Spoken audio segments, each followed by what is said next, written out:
Chers amis, nous voici arrivés à un autre moment fort de notre congrès.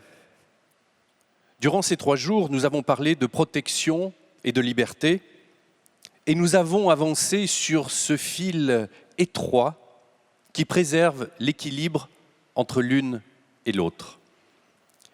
Après nos échanges autour des propositions concrètes pour le quotidien de nos concitoyens, nous avons souhaité élargir le débat pour lui donner un aspect plus philosophique.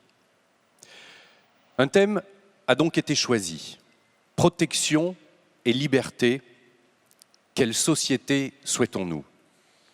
Pour cela, nous aurons l'immense plaisir d'accueillir Marie Drucker, qui animera dans quelques instants une table ronde composée d'un philosophe spécialiste des questions d'éthique et de société, dont les positions récentes sur la crise sanitaire n'auront échappé à personne. D'un notaire, témoin, comme chacun de nous, des attentes de nos concitoyens et qui fait autorité sur de nombreux sujets qui seront évoqués au cours de cette table ronde, en sa qualité notamment d'ancien rapporteur général du 108e Congrès des notaires et d'un éminent professeur de droit spécialiste des questions relatives à la famille. Mesdames et messieurs, chères consoeurs, chers confrères, je vous invite à accueillir par vos applaudissements Monsieur André Comte-Sponville,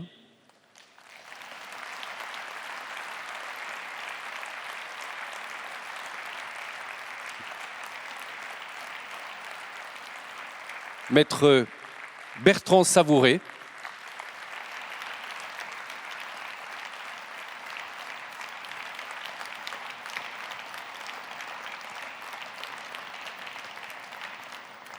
et une nouvelle fois, Monsieur le professeur Bernard Vareille.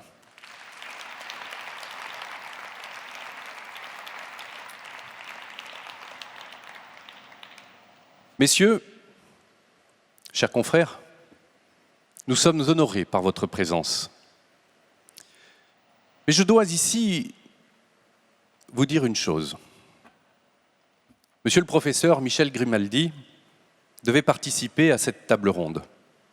Un empêchement de dernière minute ne lui permet pas d'être avec nous et le professeur Vareille a alors accepté de le remplacer au pied levé dans le prolongement de son rapport de synthèse.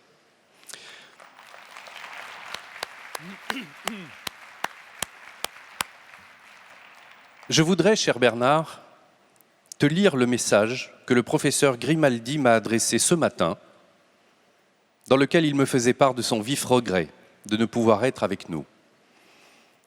Dites à Bernard que je me console à l'idée qu'il me substituera, d'abord parce que cela prolongera le plaisir de l'écouter, ensuite parce que notre amitié, plus que trentenaire, m'autorise à penser que sur les questions dont vous allez débattre, nos idées sont inspirées par un même humanisme et que, divergeraient-elles sur tel ou tel point, celles de Bernard seront toujours marquées par cette double intelligence de l'esprit et du cœur, si précieuse lorsqu'il s'agit de concilier la protection des libertés individuelles et celle de l'intérêt collectif.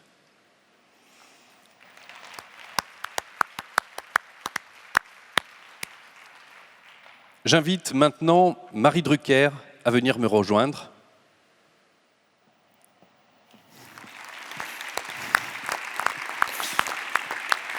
Bonjour, bonjour à toutes et à tous. Merci beaucoup. Je suis très heureuse et très honorée d'être avec vous aujourd'hui, d'avoir été choisie pour animer cette table ronde dans le cadre de ce 116e Congrès des notaires. Protection et liberté, quelle société souhaitons-nous?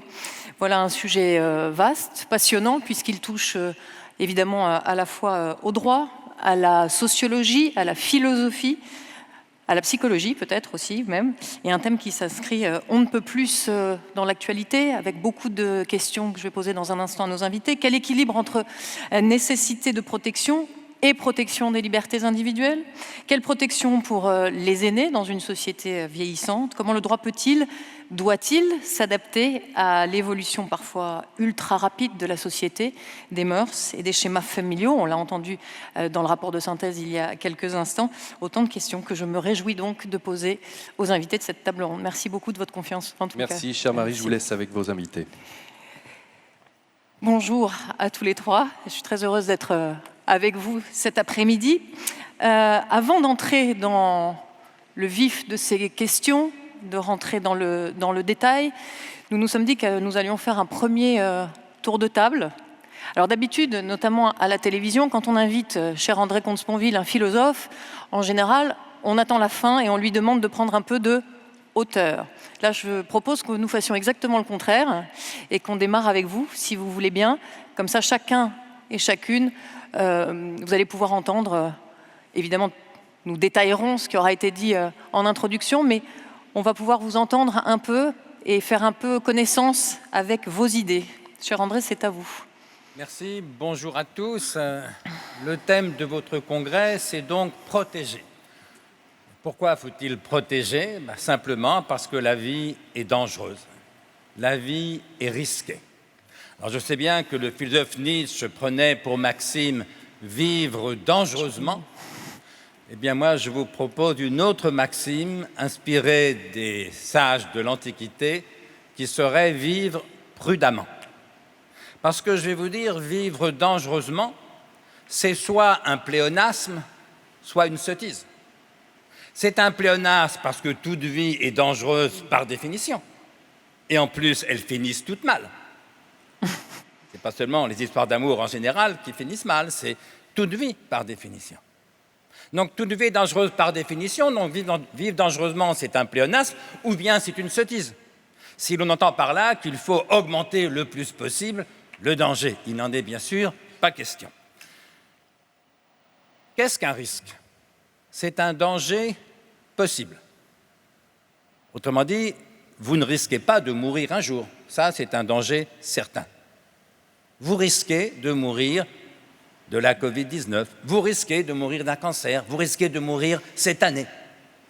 C'est un risque possible, par différence avec un danger inévitable. Et c'est pourquoi, à nouveau, toute vie est risquée. Et c'est ce qu'illustre la plus jolie définition que je connaisse de la vie, qui est une définition d'allure plaisamment médicale qu'on doit à je ne sais plus quel humorisme et que vous connaissez sans doute, qui nous dit « La vie est une maladie héréditaire, sexuellement transmissible, incurable, mortelle. » Autrement dit, alors c'est une boutade, bien sûr, mais tout y est vrai, tout y est littéralement vrai. C'est d'ailleurs pour ça que c'est drôle. Mon idée, c'est qu'il n'y a que la vérité qui fasse rire. Eh bien, ce que cette jolie définition nous rappelle, c'est que toute vie est dangereuse, risquée. Le seul risque zéro, c'est de n'être pas né ou d'être déjà mort. Les vivants sont un groupe à risque et le seul. Alors vous me direz, oui, mais enfin, avant de mourir, il y a quand même la santé. Oui, mais quel risque que la santé? Là encore, le docteur Knock de Jules Romain dit l'essentiel en une phrase qui est drôle mais vraie à la lettre. Et encore une fois, c'est pour ça qu'elle est drôle. Vous connaissez la formule, le docteur Knock disait « La santé est un état précaire qui ne présage rien de bon. » Bref, la vie est confrontée au risque, non pas par accident, mais dans son essence même. C'est pourquoi nous avons besoin de prudence. C'est pourquoi nous avons besoin de courage. C'est pourquoi nous avons besoin de notaires, parce que nous avons besoin, plus généralement, de protection. La difficulté, c'est que dès lors que le risque fait partie de la vie, aimer la vie suppose accepter une part de risque. Le risque zéro n'existe pas, ou alors le risque zéro, c'est la mort. Par exemple, un enfant qui naît, il risque de souffrir, il va mourir. Oui, mais est-ce que c'est une raison pour ne pas faire d'enfant? Une histoire d'amour qui commence, oh là là, je risque de souffrir. Sans doute. Est-ce que c'est une raison pour ne pas aimer? Le problème, c'est que le risque fait partie de la vie et que notre société a horreur du risque. Il y a une aversion au risque dans notre société qui est une aversion croissante. On a toujours préféré la sécurité au risque, évidemment, mais aujourd'hui, on supporte de moins en moins le moindre risque. Alors pourquoi cette aversion croissante au risque? Sans doute parce que notre société vieillit. Les jeunes affectionnent les pratiques à risque. Les vieux, dont je fais partie, beaucoup moins. Regardez un jeune gamin de 16 ans sur sa mobilette, sans casque. Regardez le vieillard comme il tient bien la rampe pour descendre l'escalier. Alors qu'en vérité, le vieillard, certes, est plus fragile, mais a au fond beaucoup moins à perdre. Parce que lui, il est sûr d'avoir eu 20 ans. Alors que le gamin de 16 ans n'est pas sûr qu'il aura un jour 85 ans, l'âge de son grand-père. Une société qui vieillit est une société qui a davantage peur du risque, peut-être aussi parce que notre société est plus individualiste et moins religieuse. Parce que du temps où 99% des Français croyaient en Dieu, c'est-à-dire en la providence, ils disposaient d'une espèce d'assurance tout risque. Alors, non pas contre le péché, mais le péché, ça dépend d'eux, mais d'une espèce d'assurance tout risque contre tous les dangers, tous les risques qui ne dépendent pas d'eux, précisément. Puisqu'il est écrit dans l'Évangile que pas un cheveu ne tombe de notre tête sans que Dieu l'ait voulu. Alors ça ne console pas, ça ne guérit pas la calvitie, mais ça rassurait les chauves. Bien. Enfin, troisièmement, il y a une aversion croissante au risque, paradoxalement, parce que la vie est de moins en moins dangereuse. On est tous venus ici sans risquer la moindre agression. Bon, il y a bien la Covid-19, mais enfin, on avait le masque dans le métro. C'est exceptionnel, une société aussi peu dangereuse que la nôtre. Vous savez, ça me fait penser à ce dessin humoristique que j'avais vu dans je ne sais plus quel magazine. On voit 3 hommes préhistoriques, vêtus de peau de bête autour d'un feu de bois. Et il y a l'un des 3 qui dit à ses 2 copains « Je ne comprends pas.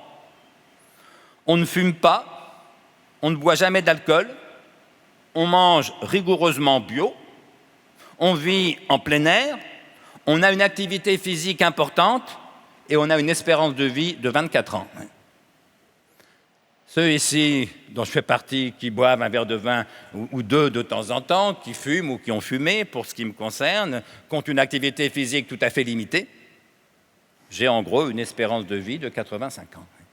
Et dès lors que le risque est moins présent, parce que la vie du temps du néolithique était bien plus risquée qu'aujourd'hui, évidemment, il devient de plus en plus insupportable, dans des proportions qui des fois m'inquiètent. Je me souviens une fois, je faisais une conférence devant des médecins sponsorisés par un grand laboratoire pharmaceutique, et pendant la pause, j'interroge les patrons du laboratoire, et je leur dis, il me semble qu'aujourd'hui, il y a une telle peur du risque que l'aspirine, si on inventait aujourd'hui, ne serait plus vendue sans ordonnance. Il faudrait une prescription, il faudrait une ordonnance. Et les patrons du labo me disent « Ah, mais ce n'est pas la question.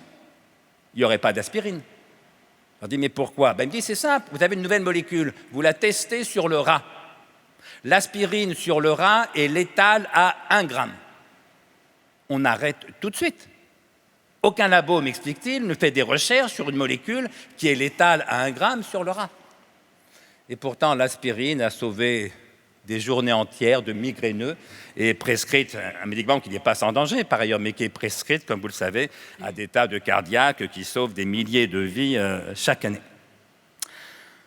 L'autre exemple, c'est la pandémie, évidemment, avec le problème protection et liberté, qui est le problème de notre table ronde. Je n'ai jamais condamné le confinement, je l'ai respecté strictement et à Paris, mais enfin reconnaissons que nous avons vécu, les uns et les autres, la plus grande restriction de liberté que les gens de ma génération aient jamais vécue. La plus grande restriction de liberté, en l'occurrence par décision de l'État, sur prescription médicale et sous le contrôle de la police. Bref, pour nous protéger. Et encore une fois, je ne condamne pas cette mesure, mais ça permet de réfléchir au rapport entre protection et liberté. Et dans quelle mesure est-ce qu'on a le droit de protéger les gens contre leur volonté? Enfin, un dernier mot, Attention de ne pas confondre la prudence, grande vertu antique, enfin pas seulement antique, c'est l'une des 4 vertus cardinales de l'Antiquité et du Moyen-Âge. La prudence, la tempérance, le courage, la justice. La phronésis en grec, la prudence, on pourrait traduire la sagesse pratique. Attention de ne pas confondre la prudence avec l'évitement du danger. Par exemple, si je vous disais, en matière d'alpinisme et de sexualité, je suis prudent. J'ai choisi la plaine et la chasteté. Vous diriez, ce n'est pas de la prudence. Tu évites le danger. La prudence n'interdit pas de faire de l'alpinisme. Parce que la prudence, expliquait Aristote, est une vertu intellectuelle. Et l'intelligence ne dit jamais ce qu'il faut faire. Ce qui fixe des fins, des buts, ce n'est pas l'intelligence, c'est le désir. Et donc, est-ce que vous préférez faire de l'alpinisme ou du tennis de table? Il est avéré que le tennis de table est moins dangereux que l'alpinisme, mais ça ne suffit pas à savoir si vous allez faire de l'alpinisme ou du tennis de table. Parce que c'est à vous de savoir ce que vous désirez faire. Et j'espère bien que vous n'allez pas en permanence choisir l'activité la moins dangereuse. Et donc la prudence n'interdit aucunement de faire de l'alpinisme, mais elle vous dit, mais attends, si tu fais de l'alpinisme, prends tes précautions, sois prudent. Aie le meilleur équipement, prends un guide professionnel, fais attention à la météo. Et je crois que c'est pour ça que nous avons besoin de prudence, non pas pour vivre moins, non pas pour supprimer tout risque, ce qui est impossible, mais pour vivre mieux, plus librement, plus intensément.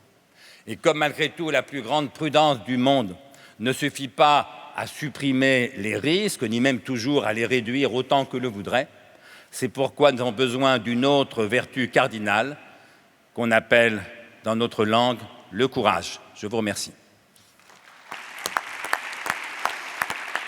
Voilà, tout cela nous fait un ordre du jour assez copieux. Alors on poursuit ce tour de table. Merci André, avec vous Bernard Varret. Ce n'est pas le moment de décompresser, je vous l'ai dit. Tout le monde sait que vous n'avez pas dormi cette nuit. C'est à vous. Je pense qu'il est difficile de développer beaucoup, surtout quand on n'a pas eu le temps non plus de préparer son intervention. Après une pareille intervention, je ne crois pas vraiment à la liberté. On n'a déjà pas la liberté de naître, on a la liberté de mourir. Le poète l'a dit, il a fallu naître et mourir s'ensuit. J'étais fait pour n'être que ce que je suis. Je me croyais libre sur un fil d'acier quand tout équilibre vient du balancier. La liberté, on la trouve aussi grâce aux autres. Et encore une fois, on n'a pas la liberté de naître. Le danger, après, celui qui appelle protection. Brièvement, parce qu'encore une fois, je n'y ai pas réfléchi. Pour moi, le danger n'est que statistique. Il y a... c'est ce qui fait la différence entre la peur et le danger. La peur est subjective, on peut se sentir en sécurité alors qu'on est dans un lieu particulièrement dangereux. Et en revanche, on peut monter dans l'avion en toute sérénité, car on sait que c'est probablement le mode de transport le plus sûr qui soit, et qu'on est en danger sur la route familière, où l'on a tendance à dépasser un peu la vitesse autorisée. Et la protection, elle est un peu entre ça, la liberté et le danger. Moi, les débats qui traversent actuellement la société me font penser beaucoup à la question du vaccin, par exemple, qui est une question beaucoup débattue. Je pense que André Comte-Sponville et moi-même sommes exactement de la même génération. Je le crains. Je le crains. Pour vous. Et donc, je suis de ceux qui ont connu encore, par exemple, des gens qui avaient été atteints de la poliomyélite. J'avais un camarade dans ma classe qui avait été atteint de la poliomyélite. J'ai un ami qui était atteint de la poliomyélite. Mon père a été tuberculeux. Donc, je suis de ceux qui ont connu certaines maladies dont les gens font profession de les traiter avec beaucoup de désinvolture. Il y a plein de gens à l'heure actuelle qui refusent de se faire vacciner et qui considèrent que le risque infime qu'il y a dans la vaccination est suffisant pour qu'ils puissent ne pas se faire vacciner. Et pourtant, il y a une dimension collective. il y a une dimension collective, parce que certaines maladies, comme la poliomyélite, ne disparaissent que parce qu'un nombre suffisant de personnes se sont fait vacciner. Et je crois que la question de la protection, prise entre la liberté et le danger, est une vraie question collective et qu'on ne peut pas se permettre d'en avoir une approche purement individuelle. L'équilibre vient un peu du balancier collectif. Notre liberté est limitée. Si brutalement on cessait de se faire vacciner, on pourrait assister à des recrudescences considérables de maladies. Donc il y a encore une fois une dimension collective dans cette protection. Voilà, mais c'est vraiment, vous en doutez, une improvisation totale, madame. Non, merci beaucoup. À vous entendre tous les deux, d'ailleurs, Monsieur Vareille et André Comte-Sponville me vient, je crois que c'est Chateaubriand qui a écrit ça, « Le jour où ma mère m'infligea la vie ». Et ça rejoint ce que vous disiez tous les deux. Maître Savouré, s'il vous plaît, c'est à vous. Oui, alors je voudrais d'abord, bien entendu, dire le plaisir qui est le mien à participer à une table ronde de si haute volée, bien sûr, et sur un thème aussi important pour nous et aussi passionnant. Moi, je porte une parole de praticien, d'homme de terrain, et je remercie énormément Jean-Pierre Prohaska de m'avoir fait ce cadeau de participer à un thème d'une telle ampleur. Évidemment, j'interviens en tant que praticien concerné par ces sujets, en tant qu'homme d'ailleurs, déjà concerné par ces sujets, praticien, et puis même au-delà d'être concerné, assez passionné par ces questions qui, je crois aujourd'hui, irriguent toute la société, donc c'est bien qu'on trouve le temps d'en parler. La chose que je voudrais dire peut-être en propos introductif, c'est que peut-être la meilleure des protections, c'est celle qui commence par soi-même et autour de soi, celle qu'on peut dispenser soi-même, à soi-même et autour de soi. Bien sûr qu'on peut attendre du législateur, bien sûr qu'on peut attendre de l'État, bien sûr qu'on peut attendre de grands pontes de nous expliquer ce qu'est, ce que doit être ou comment doit s'organiser la protection, mais commençons, nous, autour de nous, par délivrer la nécessaire protection à nos proches, à nous-mêmes, et c'est probablement ce qui garantira la meilleure des libertés, parce qu'il n'y a pas de liberté sans protection, il n'y a pas de protection nécessaire s'il n'y a pas de liberté. Et donc, je dis ça parce qu'on est en train de clôturer ce magnifique congrès des notaires qui traite de ce thème de la protection. Et qu'est-ce qu'on a vu pendant 3 jours? Comme à chaque fois dans la magie des congrès, et peut-être particulièrement sur celui-ci, une équipe qui travaille et qui est attentive et créative. Attentive aux mouvements qui se passent dans la société, attentive à ce que nous disent nos clients tous les jours, attentive aux mouvements qui doivent guider ou qui doivent imposer des changements législatifs, et puis en même temps créatif parce qu'il faut apporter des solutions nouvelles en permanence.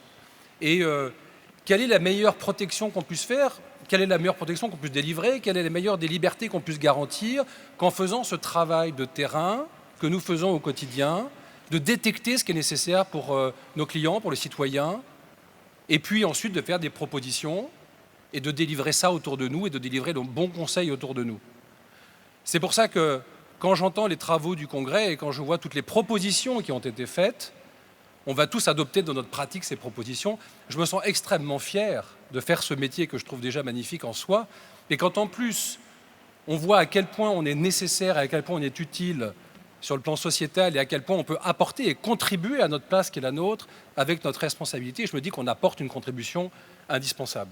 Et d'ailleurs, ça rejoint une conviction qui est la mienne et qui est celle de beaucoup de personnes dans cette salle, qui est que le notaire a un rôle, vous savez, de sécurité juridique, ça tout le monde le sait, mais bien au-delà du rôle de la sécurité juridique, le notaire, il a un rôle social considérable. Moi, j'aime dire que le notaire a un service public qui est le service public de la confiance. Il doit délivrer la confiance autour de lui. Alors, c'est à son niveau, c'est sa contribution qu'il peut apporter à ses clients, mais ça commence comme ça, vous savez, comme une espèce d'immense blockchain sociétal dans lequel on serait, nous, à notre niveau, parce que d'autres le font à côté, des dispensateurs de confiance et donc de protection. Et grâce à cette protection, j'ai la prétention de croire qu'on participe à notre niveau à la liberté individuelle. C'est pour ça que je suis très fier de faire ce métier et je suis très fier d'entendre tout ce qui a été fait pendant ce congrès. Alors, justement, vous venez de le rappeler, vous êtes, vous, notaire, officier ministériel, vous avez un devoir de protection de vos clients, mais le besoin, quel est-il? A-t-on aujourd'hui davantage besoin de protection qu'autrefois? Alors, je pense, mais mon propos n'est pas fondé sur une réflexion je dirais, très puisé sur la philosophie ou sur l'histoire, mais plus sur l'observation que je fais. Je ne sais pas si on a plus besoin de protection aujourd'hui. Ce que je pense, c'est qu'il existe en nous une tension naturelle entre la liberté et la protection. Et je pense que cette tension que nous avons, elle existe chez l'homme depuis que l'homme existe probablement, et qu'on n'a pas besoin aujourd'hui de plus de liberté ou plus de protection. Par contre, j'ai un peu le sentiment que les lignes changent. J'ai un peu l'impression que le besoin de protection se situe là où il ne se situait pas avant. Et j'ai un peu l'impression qu'on a besoin de liberté davantage à un endroit qu'à un autre. Il est quand même frappant de constater qu'il y a encore 40 ou 50 ans, on n'avait pas le droit de divorcer, ou en tout cas on divorçait de façon très pénible, mais qu'en même temps on était libre de conduire sans mettre sa ceinture de sécurité. Et aujourd'hui c'est exactement l'inverse. Donc en fait j'ai l'impression que les lignes ne sont pas au même endroit. Et je n'ai pas l'impression qu'on ait besoin de plus de protection, j'ai l'impression que le besoin de protection il se situe ailleurs.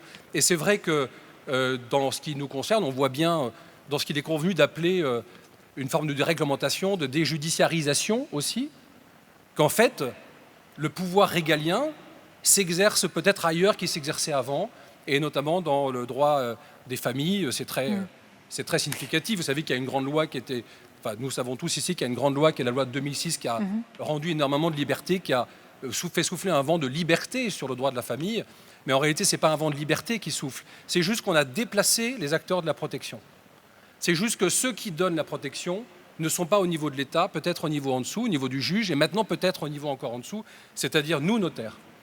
Donc ce n'est pas qu'on a une protection moindre, elle est aussi importante, ce n'est pas qu'on a une protection moins au niveau de l'État, c'est qu'elle est dispensée partout autour de nous. Alors, évidemment, on reviendra sur ces questions du droit de la famille un peu plus tard. Bernard Vareille, ce que dit Maître Savour est très juste. Le corps social est très contradictoire. Nous sommes comme ça presque par nature, c'est-à-dire à la fois très libres et à la fois protégés. La situation sanitaire a-t-elle mis au jour des lacunes du droit dans certains domaines qui touchent notamment à la protection? Vous avez 2 heures. Je serais en peine de vous faire une réponse catégorique.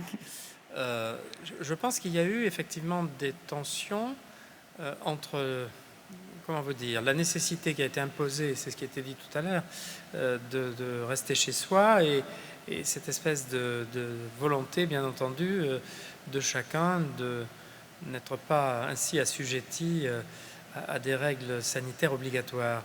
On voit bien que, d'un autre côté, ce besoin de protection a été un peu désarçonné par des comportements contradictoires, on va dire, et des consignes contradictoires. Qu'il faudrait peut-être trouver une lisibilité de la protection collective dans la période actuelle. On a un peu l'impression, malgré tout, que tout cela fonctionne à vue. Les simples consignes concernant la tenue de ce congrès ont été quand même assez chaotiques. Et je pense que ce besoin de protection exigerait sans doute davantage de cohérence, parfois, davantage de suite dans les idées, et peut-être que soient mieux fondées les règles protectrices qu'on nous propose ou qu'on nous impose. André Comte-Sponville, de la protection à la surprotection, quel équilibre entre les désirs de protection d'une part, donc, et le maintien des libertés individuelles d'autre part? Est-ce que la protection peut devenir un piège? C'est pas exclu, mais l'équilibre dépend de nous. C'est aux citoyens de décider de cet équilibre, parce que vous avez bien sûr raison, la liberté, elle est limitée presque par définition. Moi, je ne crois pas en une liberté absolue, mais j'aime la liberté. La liberté, elle est limitée par définition, elle a une dimension collective. Là encore, vous avez évidemment raison, puisque la liberté est définie et conditionnée par la loi. Ça n'empêche pas à la question « Quelle société souhaitons-nous » Moi, je réponds « Je souhaite une société démocratique et libérale ». Là, pour le coup, ce n'est pas un pléonasme. La démocratie, c'est que le peuple est souverain. La démocratie libérale, c'est que les libertés individuelles sont protégées. Et on connaît des démocraties illibérales. Même le mot, maintenant, est à la mode. Et donc, c'est pourquoi, d'ailleurs, j'ai toujours respecté le confinement et dit qu'il fallait le respecter, parce qu'évidemment, on ne peut pas avoir un comportement irresponsable qui met en danger la vie des autres. Mais la vraie question, c'est qui en décide? Moi, je vais vous dire ce qui m'a le plus inquiété au moment du confinement, c'est que À un moment, j'ai voulu respecter le principe de Raymond Aron, qui disait « Quand tu veux critiquer un homme politique, demande-toi d'abord ce que tu ferais à sa place ». Alors je me suis demandé « Qu'est-ce que je ferais à la place de Macron ?» Eh bien, ce qui m'a le plus effrayé, c'est que je me suis dit, honnêtement, j'aurais fait la même chose, le confinement. Pas du tout parce que j'étais convaincu que c'était la meilleure solution. En vérité, je n'en savais rien et je pense que personne ne le sait vraiment. Mais parce qu'il y avait une telle pression du corps médical, des médias, on voyait 15 médecins tous les soirs au journal de 20 heures, une telle inquiétude, une telle peur dans la population, que si Macron n'avait pas confiné, il y aurait eu un tel tollé dans le pays que la France devenait ingouvernable. Et c'est ça qui m'a le plus inquiété, parce que ça veut dire que le politique n'avait plus d'autonomie. Le politique était coincé entre les injonctions médicales, l'espèce d'affolement médiatique auquel on a assisté, pour une maladie dont il faut rappeler que le taux de mortalité est entre 0,3 et 0,5%, hein, ce n'était pas la peste malgré tout, et une telle peur dans la population que le politique n'avait plus d'autonomie, et c'est pourquoi j'ai rappelé dans un article, je crois le 17 mars, attention, c'est le peuple qui est souverain, ce ne sont pas les experts, ce ne sont pas les médecins, c'est le peuple qui est souverain, qui doit gouverner par la médiation de ses représentants élus. Et donc la liberté est tout à fait limitée et socialement déterminée, bien sûr. Ce n'est pas une raison pour renoncer à la liberté. Et donc, où va-t-on placer le curseur entre un peu plus de protection, donc un peu moins de liberté, ou un peu plus de liberté, donc un peu moins de protection? Moi, je n'ai pas de réponse absolue. Je dis simplement, c'est à nous, les citoyens, d'en décider. Paradoxalement, pour revenir sur ce que vous disiez tout à l'heure, André Comte-Sponville, les populations ont de plus en plus peur. Les dangers qui existent encore, alors qu'il y en a de moins en moins, font donc terriblement peur, puisqu'ils sont moins nombreux. Et on brandit, je sais que c'est une question qui vous intéresse beaucoup, et on brandit à tout bout de champ le principe de précaution. On verra d'ailleurs si le droit aussi est victime du principe de précaution.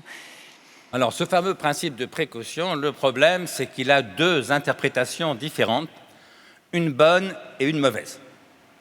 Et le fond du problème, c'est que, bien sûr, c'est la mauvaise interprétation qui règne dans les têtes. Alors, je commence par cette mauvaise interprétation. On peut formuler le principe de précaution de la façon suivante. Ne faisons rien qui présente un risque que nous ne sommes pas capables de calculer exactement, ni certains de pouvoir surmonter. Et ça a l'air, au fond, tout à fait raisonnable, sauf que ça veut dire exactement, dans le doute, abstiens-toi. Et comme il y a toujours un doute, puisque le risque zéro, comme chacun sait, n'existe pas, ça veut dire qu'on va s'abstenir toujours. Et donc le principe de précaution ainsi compris devient en vérité un principe d'inhibition, qui comme tel est mortifère. Alors qu'il y a une deuxième interprétation du principe de précaution, qui à mon avis est la bonne et qui est fidèle au texte de loi qui l'instaure, qui ne dit pas du tout dans le doute abstiens-toi, qui dit au contraire dans le doute agis. On pourrait le formuler de la façon suivante. N'attendons pas qu'un risque soit calculé exactement pour entreprendre de le réduire ou de le surmonter. Et donc, il ne s'agit pas de dire dans le doute abstiens-toi, il s'agit de dire au contraire, dans le doute agis.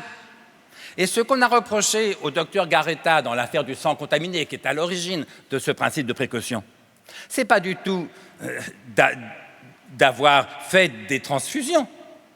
Ce n'est pas du tout d'avoir, sinon ça serait les témoins de Jéhovah qui auraient raison. On ne lui reproche pas d'avoir agi. On lui reproche de n'avoir rien fait, de n'avoir pas agi, quand il a été informé du fait qu'il y avait un risque terriblement augmenté s'agissant du sang à transfuser venant des prisons. Et nous sommes perpétuellement embarrassés par ces deux interprétations. Donc le principe de précaution, moi je suis pour dans sa dimension active, dans le doute, agis, n'attends pas qu'un risque soit certain pour entreprendre de le réduire ou de le surmonter, et ça c'est évidemment excellent. Et je suis de plus en plus affligé de voir que ce qui règne dans les têtes, ce qui paralyse nos chercheurs, nos chefs d'entreprise, etc., c'est un principe d'inhibition, dans le doute, abstiens-toi. Il y a toujours un doute, le risque zéro n'existe pas, dans ce cas, on va s'abstenir toujours. Et donc, redonnons un sens à l'action.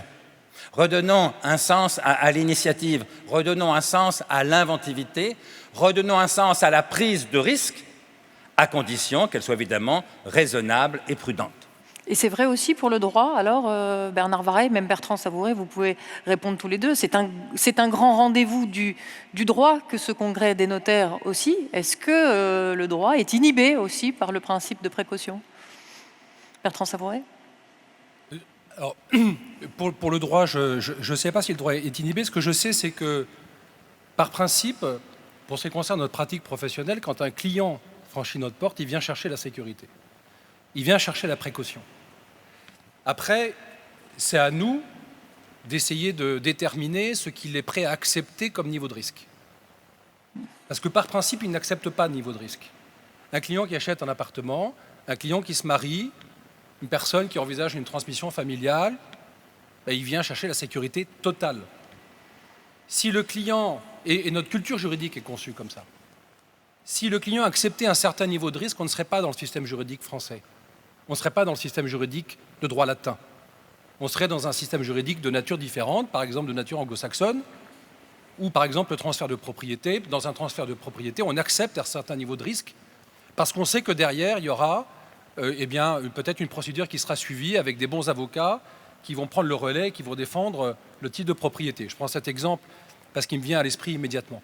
Ce n'est pas du tout comme ça qu'est conçu notre droit, et ce n'est pas du tout comme ça qu'est conçue la démarche des clients que nous rencontrons dans nos cabinets. Donc après, à nous, peut-être, dans certaines circonstances, d'expliquer aux clients qu'il y a un certain niveau de risque à prendre. Par exemple, quand vous vous mariez, il y a un risque.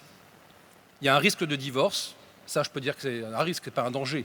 C'est peut-être un risque. Il y a un risque de divorce. Donc, comme il y a un risque de divorce, il y a un risque de contentieux. Et comme il y a un risque de contentieux, il y a un risque que le contrat ne soit pas exactement vécu comme on avait prévu de le faire au départ. Mais pour autant, ce n'est pas pour ça qu'on ne va pas faire de contrat de mariage. Et c'est à nous, justement, d'essayer de trouver le bon équilibre et d'expliquer de façon pédagogique quel niveau de risque le client doit pouvoir accepter pour faire quelque chose. Et ce qui est complètement révélateur de ce que je viens de dire, pour juste l'illustrer, c'est les questions de transmission. Quand vous faites une donation d'un bien immobilier, par exemple, vous perdez la propriété de ce bien immobilier. Y a-t-il un risque que vos enfants, un jour, soient ingrats envers vous et que du coup, ils ne vous en soient pas reconnaissants? Oui, il y a un risque. Alors c'est vrai qu'on rencontre une catégorie de population qui ne veut faire aucune transmission parce que le risque de dépendance de soi-même qui fait qu'on veut préserver son patrimoine, le risque d'ingratitude des enfants. Et pour autant, nous, notre travail à nous, c'est de leur expliquer qu'il faut quand même transmettre. J'essaie d'illustrer un peu le propos de ce que vous venez de dire. Il faut quand même transmettre parce que le risque de ne pas transmettre est sans doute bien supérieur à celui de ne pas transmettre.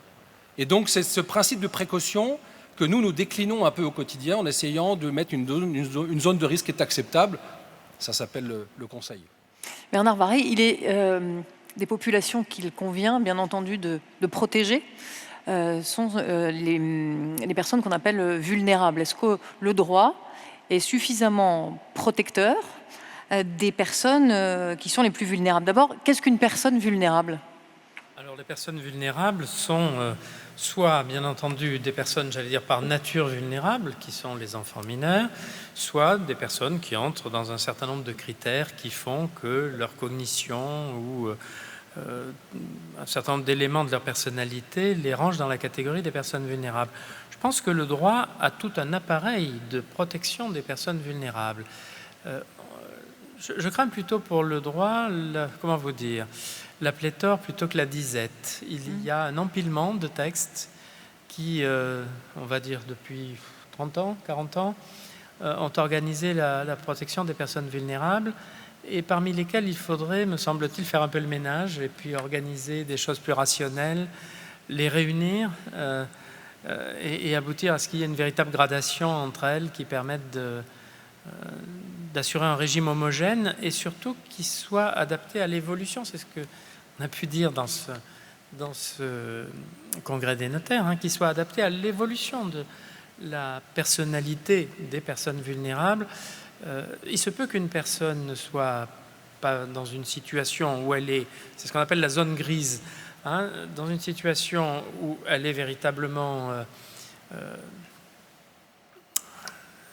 comment dire, intellectuellement incapable de prendre certaines décisions, mais il se peut que dans certains champs, elle soit vulnérable. Donc l'important serait de tenir compte justement de ce glissement. Il n'y a pas une rupture qui ferait que quelqu'un... la minute d'avant ne méritait aucune protection, la minute d'après exigeait une protection renforcée. Je crois qu'il faudrait de plus en plus s'intéresser, avec le vieillissement de la population, à ces zones de marge, où on commence voilà. Mais alors justement, André Comte-Sponville, sur les personnes vulnérables, quand on est vulnérable, on est déjà un peu en marge. Est-ce que l'ultra-protection peut-être, je me fais, non pas l'avocat, mais le notaire du diable peut-être, est-ce que la surprotection des personnes vulnérables, c'est pas les marginaliser encore un peu plus ? Il y a un risque. Chacun connaît ces atroces histoires de vieillards dans les EHPAD qui se sont laissés glisser, c'est le mot qu'utilisent les médecins, vers le néant. Moi, il se trouve que ma belle-mère est morte pendant le confinement dans un EHPAD où elle était depuis quelques années. À cause du confinement, elle n'avait pas vu ses enfants depuis 5 semaines. Est-ce que ça a causé sa mort, est-ce que ça l'a entraîné? Je n'en sais rien, mais c'était pour protéger les gens dans les EHPAD. Je ne conteste pas du tout la bonne intention de départ, mais tout le monde s'accorde à reconnaître qu'un certain nombre de ceux qu'on voulait protéger en sont morts et que d'autres en ont souffert terriblement parce que la vie est compliquée. J'ajouterais qu'en vérité, évidemment, vulnérables, nous le sommes tous, par définition. Personne ne peut savoir ici lequel d'entre nous mourra le premier. Ça peut être moi tout à l'heure, un AVC ou en me faisant renverser par une voiture. Mais attention de ne pas prendre vulnérable simplement du point de vue de la santé. Moi, j'ai beaucoup critiqué dans les médias ce que j'appelle le pan-médicalisme, c'est-à-dire l'idée de faire la santé la valeur suprême, et donc effectivement de déléguer aux médecins la gestion non seulement de nos maladies, ce qui est normal, sous réserve de notre consentement éclairé, mais la gestion de nos vies et de nos sociétés, ce qui est beaucoup plus inquiétant. Mais surtout, ce sont les vieux qui sont malades le plus souvent. Encore une fois, j'en fais partie. Ça ne veut pas dire que les jeunes soient invulnérables. Moi, j'ai 68 ans. Les 68 ans que j'ai vécus sont absolument invulnérables. Personne ne peut les détruire, personne ne peut me les retirer. Ce sont des vérités éternelles. Et je suis certain d'avoir eu 17 ans, d'avoir eu 20 ans, d'avoir eu 30 ans.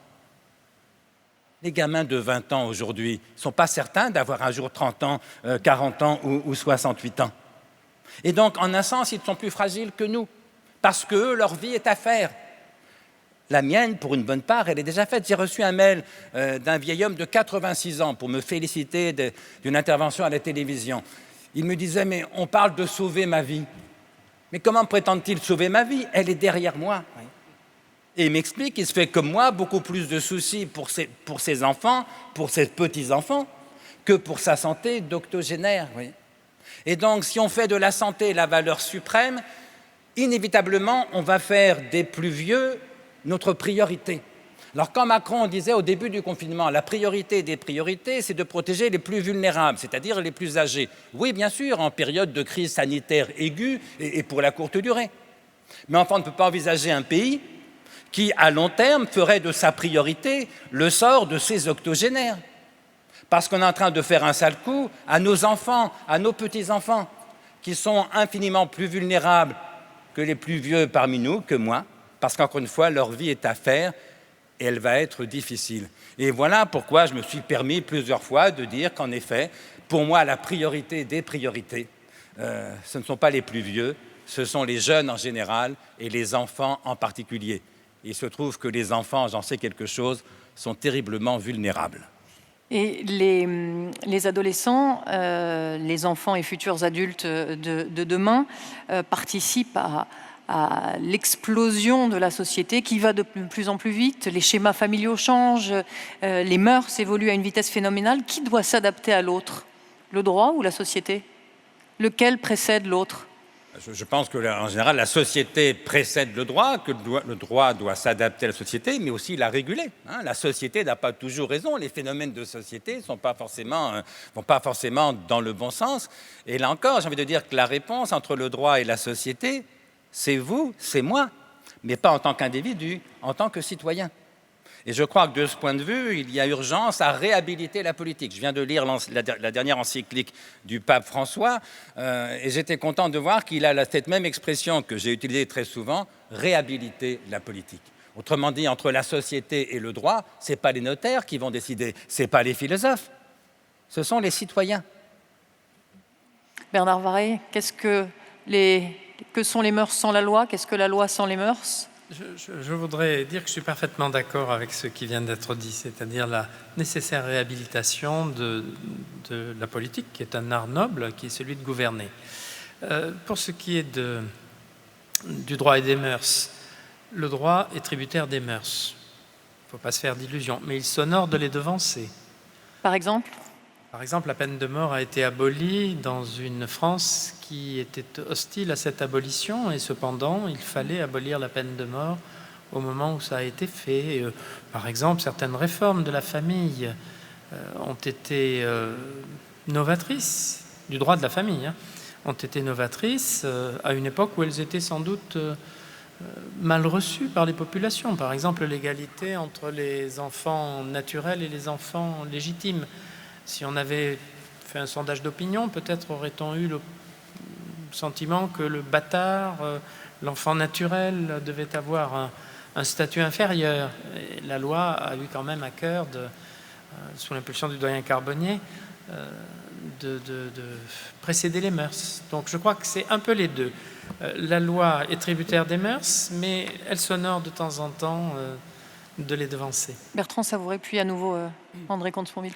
Oui, j'ai un peu l'impression qu'on vit un tel phénomène d'accélération dans tous les domaines de la vie sociale que la loi ne peut pas raisonnablement suivre. Mais ma réponse dépend en fait du niveau d'implication que la loi doit avoir. C'est-à-dire que si la loi prétend tout régir, elle ne peut pas suivre l'évolution de la société telle qu'on l'a vue aujourd'hui, qui est une évolution avec une accélération considérable. Mais ce n'est pas d'aujourd'hui, ça fait quand même un moment que ça dure. Donc la question, c'est à quel niveau doit se situer la loi. Et la loi doit se situer à un niveau global et à un niveau irréductible, c'est-à-dire donner des grands principes et ne pas déroger de ces grands principes, et ne pas bouger de ces grands principes. Il n'y a rien de pire qu'une loi qui change tous les 2 ans. Et c'est le danger qui est le nôtre, parce que forcément, étant donné que la loi dans notre pays et dans notre culture est essentielle et donc régit un peu la vie de tous les jours, mais comme ça va très vite, il faut changer régulièrement. Ce qui crée une forme de désordre que Bernard Vareille indiquait tout à l'heure, notamment sur la question de la protection des personnes vulnérables, où on a un empilement de textes parce que il faut bien s'adapter au fur et à mesure. Et je crois que la loi doit rester au niveau où elle est, et puis que par contre, après, il est important que les applications de tous les jours soient faites au niveau notamment des praticiens. C'est la raison pour laquelle je pense que c'est au niveau des fameux corps intermédiaires, si vous voulez, dont on pensait un jour qu'ils disparaîtraient, que les choses doivent se passer et que l'évolution doit se vivre au quotidien. La loi doit fixer un cadre général. Il faut qu'on ait dans la loi suffisamment de possibilités d'adaptation pour que des professionnels puissent adapter le droit tous les jours au quotidien des Français, que ce soit en matière de logement, de famille, de protection des personnes vulnérables. La loi ne peut pas tout et la loi ne pourra pas tout parce que c'est juste impossible. André Comte-Sponville. Oui, je suis d'accord. Il arrive que la loi soit en avance sur les mœurs. L'exemple de la peine de mort est un très bon exemple. Il arrive que la loi soit en retard. Alors, de mon point de vue, mais c'est un autre débat, mais c'est le cas d'une éventuelle loi légalisant l'euthanasie. Plus de 80% des Français sont favorables et ça ne se fait pas parce qu'il y a des résistances politiques qui sont d'ailleurs tout à fait justifiables de leurs principes. Il y a des lois qui arrivent à peu près au bon moment. Je dis à peu près, ça veut dire que c'est pas simple. Vous voyez, mais le mariage pour tous, ça a été difficile, ça a été discuté, mais ça a été au fond accepté. On a très vite compris qu'on ne reviendrait jamais dessus. Vous voyez, c'est ça le curseur, il se déplace dans un sens ou dans l'autre. Encore une fois, ça dépend de nous. Mais je voulais ajouter autre chose qui me paraît important. C'est que je suis des fois un peu inquiet de voir le nombre de gens qui ne veulent obéir à la loi que lorsqu'ils sont d'accord avec elle. Et la façon dont des violations de la loi se multiplient, alors on pourrait prendre 1000 exemples, depuis les gilets jaunes jusqu'à je ne sais quel autre exemple, mais c'est pas sain dans une démocratie. Être républicain, c'est obéir à la loi, qu'on l'approuve ou non. Et notre pays, de ce point de vue, a besoin de cohésion, mais donc il a besoin de discipline. Et c'est pourquoi je crois que tout appel à la désobéissance civile est contre-productif, y compris quand c'est pour une cause qu'on peut croire juste. Alors, moi, dans mon dictionnaire philosophique, un article désobéissance, et je conclus en disant « On a le droit de désobéir à la loi, mais seulement quand c'est un devoir ». Ça veut dire que sous Pétain, on avait le droit de désobéir à la loi. Mais ça veut dire qu'on prend le maquis. Ça veut dire qu'on ne demande plus la protection de l'État. Mais on ne peut pas à la fois désobéir tranquillement et dès qu'il y a un cambrioleur qui vient chez vous, appeler la police. Le philosophe Alain disait « Le secret de la République, c'est obéir en résistant ». S'il n'y a pas l'obéissance, c'est plus la République, c'est l'anarchie. Mais s'il n'y a pas la résistance, c'est-à-dire la liberté de l'esprit, le droit de critique, ce n'est pas la République, c'est la dictature. Et ce qui m'inquiète dans notre pays, c'est que l'exigence d'obéissance ne cesse de reculer et qu'évidemment, ça fragilise notre démocratie. Parce que la démocratie, c'est la souveraineté du peuple. Alors je souhaite une démocratie libérale, je le disais, mais ça veut dire que c'est le pouvoir du peuple. S'il n'y a pas de pouvoir, il n'y a pas de démocratie. Et un jour, je disais, je crois, à la télévision, ce que j'évoquais tout à l'heure, j'ai craint au moment du confinement que si Macron ne confinait pas, la France deviendrait ingouvernable. Et la journaliste me demande, mais est-ce que ce n'est pas déjà le cas? Est-ce que notre pays n'est pas déjà ingouvernable? Eh bien, je vais vous dire, c'est une inquiétude que j'ai.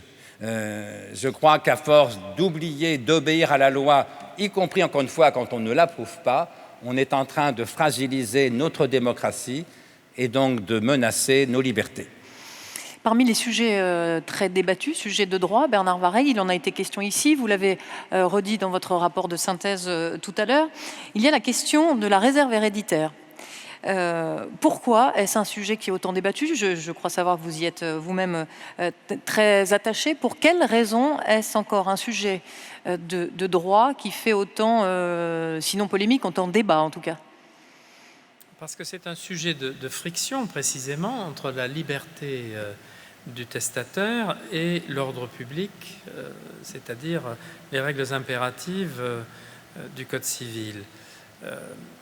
La question se présente de la façon suivante. Est-ce que je puis disposer de l'intégralité de mes biens par des libéralités, c'est-à-dire par des donations ou par des testaments, alors même que j'ai par exemple 2 enfants? Voilà quelle est la dialectique de la réserve. Alors, c'est une histoire ancienne et bien sûr, tout est question de point de vue. Si on interroge des teenagers, ils diront probablement que la réserve est une belle institution. Si on interroge des vieillards possédants, ils diront peut-être le contraire et qu'ils ont le droit de faire ce qu'ils veulent de leur argent. Donc il faut prendre du recul sur tout ça. Il y a en gros 2 séries, enfin 2 systèmes, je dirais. Le système anglo-saxon qui laisse une très large liberté à chacun sur son patrimoine et le système de droit écrit qui a toujours laissé place à cette réserve héréditaire. Et la réserve, à mon point de vue, est profondément ancrée dans le subconscient des Français. Les Français sont incapables, je ne vais pas vous faire le test, madame et monsieur, mais si je vous posais une question indiscrète sur la portée de votre statut matrimonial, je pense que vous seriez vite dans l'embarras, quel qu'il soit. En revanche, pourquoi? Si je vous dis, encore une fois, c'est pas une indiscrétion, mais si vous me dites que vous êtes marié, eh bien, si je vous dis, alors, exposez-moi quel est votre régime matrimonial, je pense, et le notaire ne me démentira certainement pas, je ne sais pas ce que tu en penses, hein, mais je pense que vous serez à peu près incapable de répondre quelque chose de cohérent par rapport aux règles de droit. Voilà. Certainement, oui, non, voilà. C'est ça que vous vouliez dire. Si en revanche, je vous dis... Dans la salle, ça devrait aller. Dans la salle, ça devrait aller, tu as raison. Mais si en revanche, je vous dis... Tiens, mais on va prendre au hasard, tiens. Non. Je veux bien faire le test en public avec M. Constantin, je blague.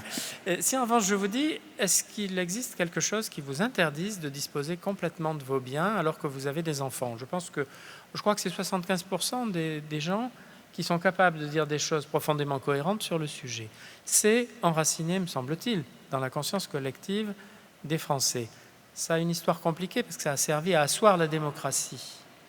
La réserve héréditaire, à l'époque révolutionnaire, découpait le patrimoine en autant de tranches, si j'ose dire, moins une qu'il y avait d'enfants. Et le partage intervenait en nature. C'était donc une façon de ruiner l'aristocratie qui avait beaucoup plus d'enfants vivants en plus, puisqu'ils vivaient dans des conditions meilleures. Et donc ça a été une façon d'installer pendant en gros un siècle et demi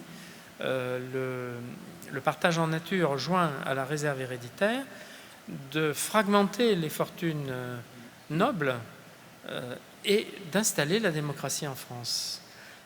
Ça demeure, alors la question du rétablissement de l'aristocratie ne se pose pas. En revanche, ça demeure quand même une garantie d'un minimum d'égalité à l'intérieur de la famille. Ça protège donc d'un côté les enfants qui peuvent mal penser, mal vivre, mal voter, avoir des amours Mal tourné aussi. mal tournés, des amours que les parents réprouvent. Il n'empêche, ils ne pourront pas être déshérités complètement, donc ça leur donne une certaine liberté à l'égard de leurs parents. Et d'un autre côté, il me semble que ça protège aussi les vieillards qui ne peuvent pas être complètement sous pression, sous la pression d'un enfant, celui qui est le plus près d'eux, celui qui s'en occupe, qui les chambrerait, qui les chapitrerait pour s'accaparer leur patrimoine. J'ajoute que si on devait abandonner la réserve, il faudrait se dire que ça pourrait être, dans certaines conceptions familiales ou culturelles, très antiféministes. C'est-à-dire qu'on pourrait imaginer que soient grassement dotés les enfants mâles et peut-être les aînés parmi les mâles. Voilà, donc à titre personnel, étant très profondément et très viscéralement attaché à l'égalité et aux vertus de la République, je suis un défenseur inconditionnel de la réserve, même si ça n'est pas très moderne, puisque à l'heure actuelle, il y a tout un courant de gens qui disent « mais faisons ce que nous voulons de notre fortune ». Il est vrai qu'aux États-Unis, où on est capable en une génération de faire des fortunes fabuleuses, la logique du self-made man, si je puis dire, fait qu'il fait exactement ce qu'il veut de son patrimoine. En France, il serait paradoxal, beaucoup parmi les très grandes fortunes sont héritées, je ne vais pas prononcer de nom, mais nous sommes tous capables d'aligner une douzaine de noms de très grandes familles. Et donc, je trouverais un peu paradoxal que ces héritiers décident de ruiner la réserve héréditaire pour faire ce qu'ils veulent de leur patrimoine. Voilà, mais c'est un débat presque philosophique, encore une fois. Je voudrais qu'on dise un mot du logement, Bertrand Savouré, parce que ça aussi, ça concerne tout le monde et toutes les familles. Protéger le logement, qu'est-ce que ça veut dire? Et j'imagine qu'il y a un nécessaire équilibre à trouver entre le propriétaire, le locataire. Oui, oui, bien sûr. Et on a vu, je crois qu'on a perçu encore plus que d'habitude pendant le confinement l'importance du logement, que ce soit un logement en ville, que ce soit un logement à la campagne, que ce soit un logement trop petit, un logement qu'on aurait pu penser plus petit, plus grand. Enfin, on n'a jamais autant parlé du logement que pendant le confinement, qu'on soit propriétaire ou locataire. D'autre part, je constate que la question du logement dans les grandes métropoles, et Paris, qui est ma ville par exemple en particulier, est maintenant la question du logement et de ce que doit être demain un logement est devenue totalement centrale. L'autre jour, nous avons, avec les notaires, ont organisé le sommet du Grand Paris, au cours duquel on a fait le point, 10 ans après la loi qui a créé le Grand Paris, de ce que ça devait donner demain, le Grand Paris. Et plus largement, que doit être demain une grande métropole, dans le concert des métropoles mondiales. Et il y a eu plusieurs interventions, notamment une intervention de Nicolas Sarkozy, qui a été l'auteur de la loi qui a créé le Grand Paris il y a 10 ans, qui a dit « Le grand défi du Grand Paris demain, c'est le logement ». Et nous, notaires, nous en avons aussi la conviction. Mais c'est plein de questions autour du logement. Vous avez raison, il y a la question de l'équilibre entre le droit du propriétaire et le droit du locataire. Il y a énormément de questions, notamment il y a la question du prix, donc de l'accès au logement propriétaire. Vous savez qu'on est dans une société qui a la culture de la propriété immobilière. On fait partie sans doute des pays européens dans lesquels on est le plus nombreux propriétaires. Et donc il y a un vrai désir et un vrai besoin d'être propriétaire de son logement. Mais dans une métropole, avec les prix qui se sont envolés, comment devient-on propriétaire? Et du coup, qu'est-ce que ça veut dire une ville dans laquelle le propriétaire n'est que celui qui a un certain niveau de vie? Donc ça veut dire de la mixité, ça veut dire du logement social. Ça veut dire aussi peut-être privilégier une forme d'investissement propriétaire, mais avec des locataires qui peuvent accéder au logement dans des conditions favorables. C'est la question du plafonnement des loyers, par exemple. C'est la question, et ça a été beaucoup débattu pendant ce congrès, du logement et de l'environnement. Et bien entendu, la rénovation thermique et l'environnement en matière de logement, c'est complètement central. Donc il y a énormément de questions autour du logement et il ne fait pas de doute que c'est un débat qui est devenu central parce qu'il est de l'environnement, de la société, du bien-être, de la liberté, parce qu'on ne vit pas libre si on vit dans un logement indécent. Et donc toutes ces questions-là sont centrales et ça va être maintenant un sujet dont on va se saisir encore plus qu'avant pour faire des propositions, mais des propositions très intéressantes ont été faites dans ce congrès, justement, pour essayer d'apporter une contribution, en particulier sur la question du logement décent sur le plan environnemental. Quand je vous entends, là, on parle de liberté, de protection depuis tout à l'heure, mais quid de la responsabilité? On va faire le tour de table dans l'autre sens. D'abord, celle des notaires. Maître Savouret. Alors, moi, je pense que la responsabilité, c'est central sur toutes ces questions. C'est-à-dire qu'il est de coutume de dire qu'évidemment, la liberté va avec la responsabilité. Ce n'est pas moi qui vais développer ça ici. Mais je pense que, tout à l'heure, j'indiquais que la question de la protection n'a pas changé, à mon avis, profondément chez l'homme. Mais en revanche, ce qui a changé, c'est la question de qui délivre cette protection. L'État est légitime pour délivrer cette protection. On parlait tout à l'heure de réhabiliter le politique. C'est toute la noblesse de la politique, du politique, d'offrir la protection à un pays qu'il gouverne. Donc ça, c'est normal. Maintenant, il y a le juge, le magistrat qui offre un niveau de protection. Mais en réalité, il y a énormément de professionnels responsables. Je parle des professionnels parce qu'on est tous responsables de nous-mêmes, bien entendu, mais il y a énormément de professionnels qui ont une responsabilité particulière. Vous pouvez être attaqué en responsabilité, par exemple, les notaires. Bien entendu, et le notaire, par exemple, peut être actionneur en responsabilité parce qu'il n'a pas délivré un conseil cohérent ou parce qu'il n'a pas délivré le conseil qui assure la nécessaire protection ou assurer une bonne stratégie pour ses clients. Et c'est bien. Et c'est bien et c'est normal.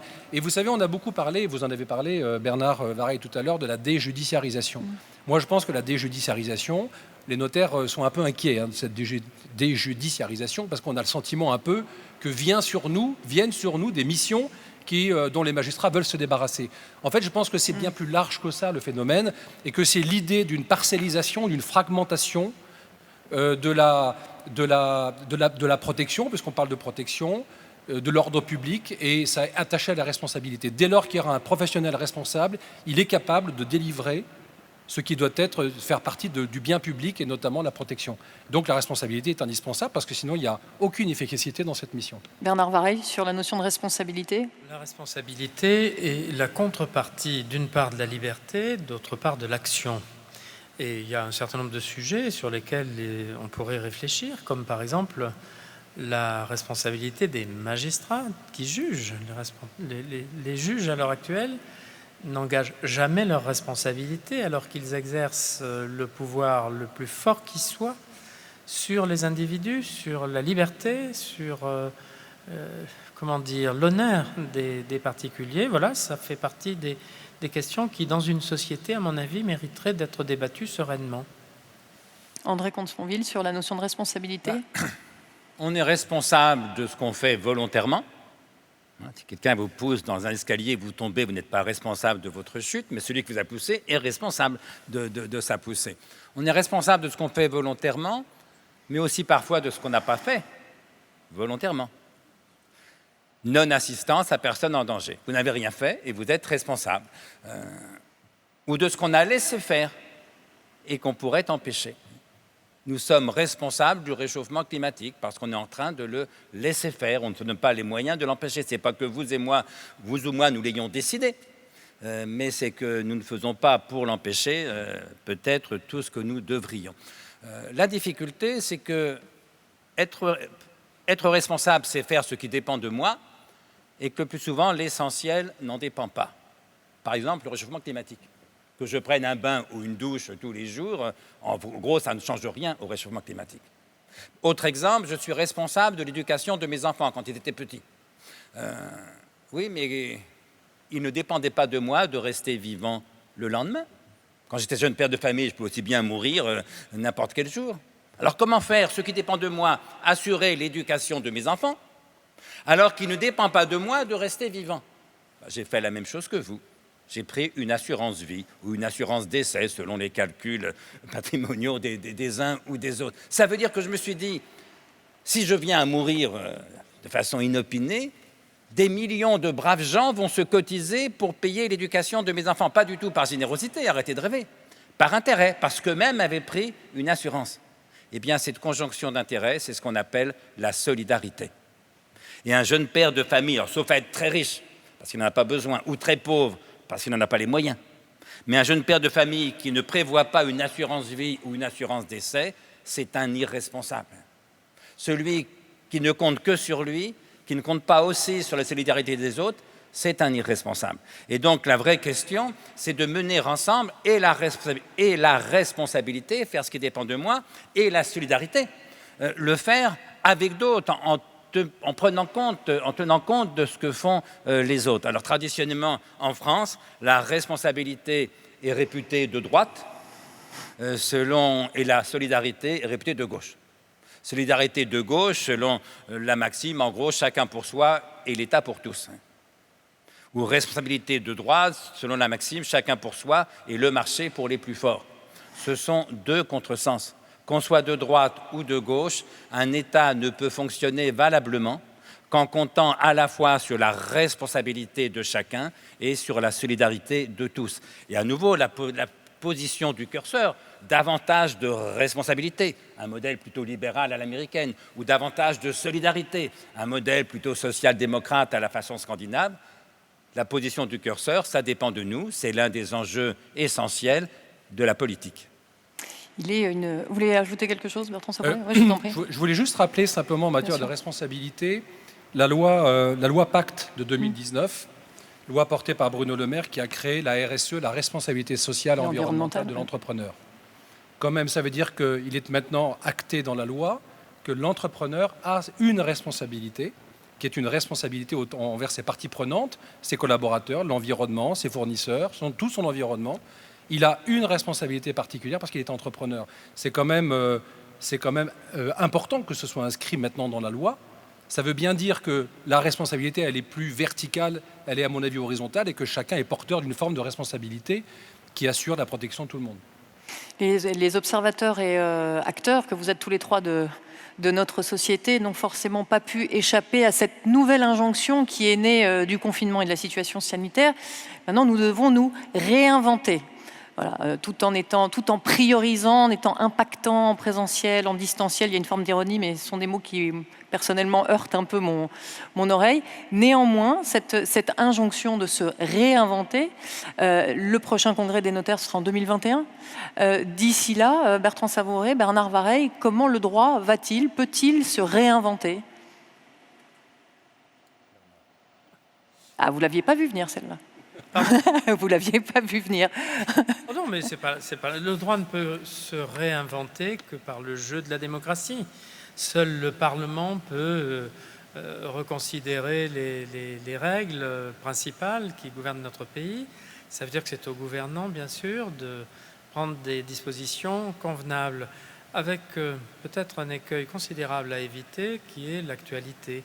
Malheureusement, ces dernières années, on voit de plus en plus des lois qui sont à la remorque de l'actualité, et ce n'est pas satisfaisant. Donc la loi doit anticiper, elle ne doit pas suivre l'actualité immédiate, parce que, le temps démocratique et le temps médiatique sont radicalement différents. Une bonne loi est une loi qu'on prend le temps d'étudier, qu'on prend le temps d'amender, qu'on prend le temps de voter.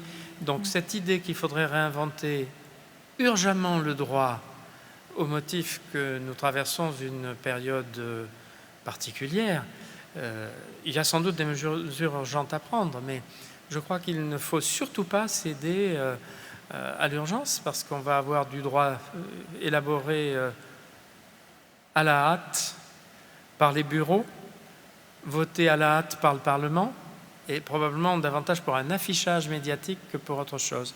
Ce n'est pas ainsi qu'on fait du droit. Maître Savoret? Oui,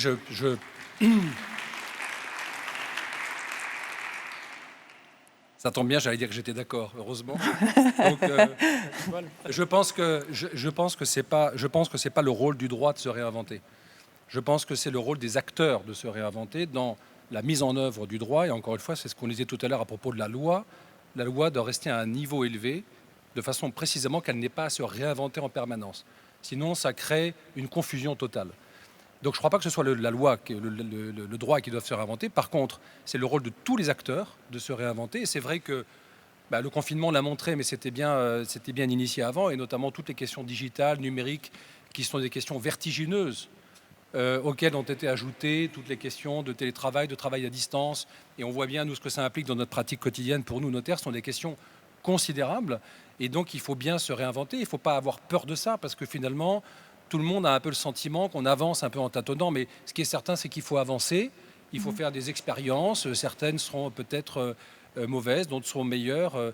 Et on ne peut que trouver la bonne solution précisément en avançant. C'est ça, se réinventer, c'est plus un concept en réalité. André Comte-Sponville, si on prend donc l'expression du moment au pied de la lettre, se réinventer? Moi, je n'y crois pas trop. Tout ce thème du monde d'après, réputé complètement différent et bien sûr meilleur que celui qu'on connaît, ça me laisse un peu perplexe. On ne peut pas dire pourquoi un virus aurait de tels effets révolutionnaires. Non, moi, il y a un dicton africain qui m'éclaire beaucoup plus, qui est le dicton suivant.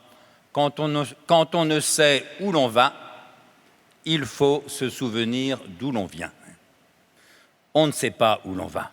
Je ne suis pas prophète, je ne suis pas prévisionniste, mais en vérité, personne ne sait où l'on va. Et raison de plus pour se souvenir d'où nous venons. Ça me fait penser à la crise de 2008-2009, on disait la même chose, le monde d'après, on va tout réinventer, tout va être différent. J'ai été invité par un grand cabinet d'avocats d'affaires pour une conférence sur le thème « Nouveau monde, nouvelles valeurs » au pluriel. Je leur ai dit, nouveau monde, je vois bien, le CAC 40 a perdu 50%, c'est un bouleversement. Mais nouvelles valeurs, elles sont où? Pour les chrétiens qui sont dans la salle, le CAC perd 50% et tout d'un coup, les évangiles, c'est du pipeau. Pour ceux qui se réclament de Montaigne, de Spinoza, de Kant, des droits de l'homme, de la liberté, le Dow Jones a perdu 50%, c'est du pipeau. Mais bien sûr que non, il ne s'agit pas d'inventer de nouvelles valeurs. Il s'agit de réinventer, si vous voulez, une nouvelle fidélité aux valeurs que nous avons reçues et que donc nous avons à charge de transmettre. Parce que la seule façon d'être vraiment fidèle à ce qu'on a reçu, c'est évidemment de le transmettre. Pour le reste, je dirais, inventer l'avenir, moi je n'ai plus l'âge. Ça sera la tâche de nos enfants. À nous de faire en sorte qu'ils en aient les moyens. Et ça dépend de nous. Merci beaucoup. Jean-Pierre, je vais vous demander de me rejoindre. Merci beaucoup, merci infiniment à tous les trois. Je vous laisse conclure. Ouais, écoutez, merci infiniment, merci à vous quatre, merci pour ces échanges passionnants et la hauteur que vous avez donnée à ce sujet. Merci, vraiment, c'était un moment formidable. Merci Jean-Pierre, merci beaucoup, merci de votre confiance. Merci.